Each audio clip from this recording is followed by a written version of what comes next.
আসসালামু আলাইকুম, welcome to theory mix.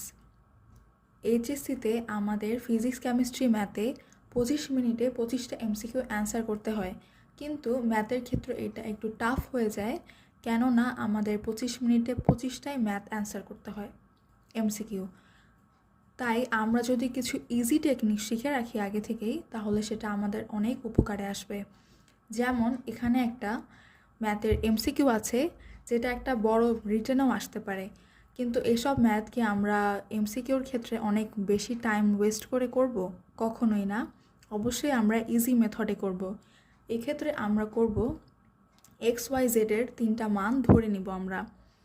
তো এই ক্ষেত্রে আমরা 1কে অ্যাভয়েড করার চেষ্টা করব, আর 3টা কখনোই সেম ধরবো না, কারণ তাহলে এটা আমাদের অনেক সময় অ্যান্সার ভুল আসতে পারে। তো এটা হচ্ছে অ্যাজাম্পশন মেথড। তো এখানে আমরা XYZ যে 3টা চলক আছে, এই 3টাকে 3টা সংখ্যা ধরে নিব। 2, 3, 4 ধরে নিলাম। এখন আমরা আমাদের ম্যাট্রিক্সটাকে এটার হচ্ছে করব, রিপ্লেস করব। X + Y মানে 2 + 3, এখানে আসবে 5, এখানে 2, এখানে 3, 2, 6, 4, 3, 4, 7।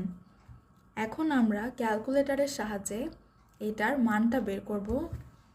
আই হোপ যে তোমরা জানো, না জানলে আমি আবার দেখিয়ে দিচ্ছি। আমরা মোট সেটআপে ম্যাট্রিক্সে যাব, 1-এ যাব। আমাদের এটা 3/3 ম্যাট্রিক্স, 1-এ দিব। তারপর আমরা সব মানগুলো তুলব।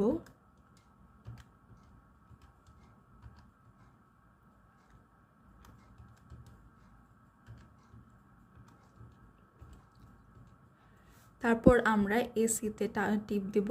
তারপর হচ্ছে শিফট দিয়ে 4, ম্যাট্রিক্স যেখানে লেখা সেখানে। এখন আমরা যেহেতু মান বের করতেছি, তাই 7 ডিটারমিনেন্ট, আবারও শিফট ম্যাট্রিক্স 3 = 96।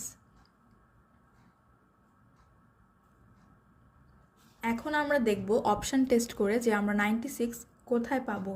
এখানে যদি আমরা 1 নম্বর অপশানে, এ নম্বর অপশানে যাই, তাহলে দেখা যায় যে 4 × X ছিল 2, Y ছিল 3, Z ছিল 4। তো এই 3টা যদি আমরা গুণ করি, এই 4টা যদি আমরা গুণ করি, তাহলে আমাদের 96 আসতেছে। তার মানে হচ্ছে আমাদের অ্যান্সার অপশান এ। আশা করি বুঝতে পেরেছো। এরপর যদি কোনো কনফিউশন থাকে আমাকে তোমরা জানাতে পারো।